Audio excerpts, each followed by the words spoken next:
తమరి చైర్లో నేను 3 అసెంబ్లీలో మాట్లాడిన ఒకటే చెప్పిన అధ్యక్ష, మేము స్వాగతిస్తాము, అందులో మొదటి వ్యక్తి చెప్తా అధ్యక్ష. నేనేమంటున్నా, గతంలో కూడా మార్చిలో బిల్లు 3 బిల్లు 4 పంపించినాం, ఏమైంది అధ్యక్ష? రాలే. ఇది కూడా అంటే కావద్దు అని చెప్పేసి మా సూచన పరిణామం తీసుకోమంటున్నా అధ్యక్ష. మేము అనేది మా పరిణామం తీసుకోండి. దీన్ని కూడా 42% రిజర్వేషన్ కావాలంటే మా సూచన తీసుకోమంటున్నా. We are requesting you, we are requesting the government. నేనేమంటున్నా, అది కావాలంటే అధ్యక్ష జీవో ఇయ్యంగానే ఇమ్మీడియట్గా న్యాయస్థానం నిలబడదు కాబట్టి రాజ్యాంగ పరిధిలో 9వ షెడ్యూల్లో చేర్చినప్పుడే దీనికి సెక్యూరిటీ వస్తుంది కాబట్టి, ప్రొటెక్షన్ వస్తుంది కాబట్టి ఆ దిశగా ప్రభుత్వం ఆలోచన చెయ్యండి.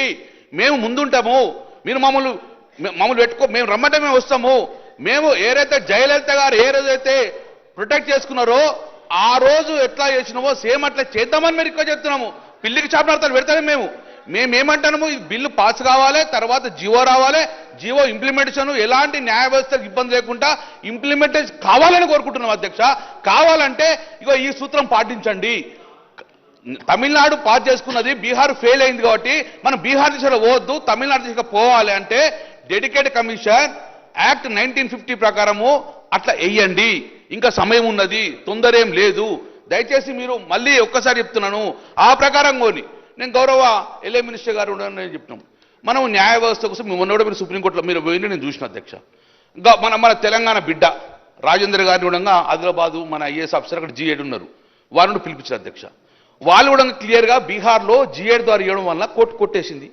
మనం కూడా ప్లానింగ్ దాడి ఇవ్వడం వల్ల కోర్టు కొట్టే అవకాశం ఉన్నది కాబట్టి ఈ రోజు ఒక డెడికేటెడ్ కమిషన్ వేసుకున్న తర్వాత దాని ప్రొసీజర్ ప్రకారం వెళ్ళిన తర్వాత మీరు ఎట్లయితే మొదలై ఇవన్నీ ఆలోచిస్తే అయిపోవు. ఈ యొక్క ఆదిలాబాద్ ఐఏఎస్ ఆఫీసర్ని G8 వాళ్ళని పిలుచుకొని న్యాయ వ్యవస్థను మొత్తం ప్రిపేర్ చేసుకొని షెడ్యూల్ అయిపోవు. కానీ అంత అయిపోయిన తర్వాత మీరు ఈరోజు 3rd బిల్ రాస్తలేని చెప్తున్నారు అధ్యక్ష. స్పీకర్ సార్, మేము clear on behalf our BRS party. ఈరోజు బీఆర్ఎస్ పార్టీ అంటే భారత రాష్ట్ర సమితి కాదు సార్, బహుజన రాష్ట్ర సమితిగా ఈరోజు పేదలు అంటున్నారు కాబట్టి మేము చెప్తున్నాం సార్, మేమందరం ఒకటే చెప్తాం అధ్యక్ష, ఈ బిల్లు పాస్ కావాలి, 42% బిల్లు రావాలంటే దయచేసి ఈ సూచనలు పాడండి. కానీ బిల్లు పాస్ చేసుకొని జీవో ఇచ్చేసుకొని ఎలక్షన్ పోతే న్యాయవ్యవస్థ చిక్కు వస్తుంది కాబట్టి న్యాయవ్యవస్థ చిక్కు రావద్దంటే you have to follow the same Ambani Shankar గారు ఎట్లా చేశారో అలాగా ఫాలో చేయని చెప్పేసి నేను ప్రభుత్వం రిక్వెస్ట్ చేస్తున్నా. మా సూచనలు దయచేసి పరిగణలోకి తీసుకోండి. మా సూచనలు మీరు ఎట్టి పరిస్థితుల్లో దాన్ని విమర్శగా భావించకండి.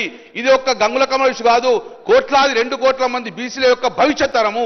మేము తప్పు చేస్తే మా భావితరానికి తప్పు జరుగుతుంది కాబట్టి మా భావితరానికి అన్యాయం కావద్దని చెప్పేసి అవకాశం కాబట్టి భావితరానికి న్యాయం జరగాలంటే డెఫినెట్గా ఈ ప్రొసీజర్ ఫాలో కావాలని చెప్పేసి నిజంగానే ప్రభుత్వం చిత్తశుద్ధి ఉంటే ఇదే ఫాలో కాండి.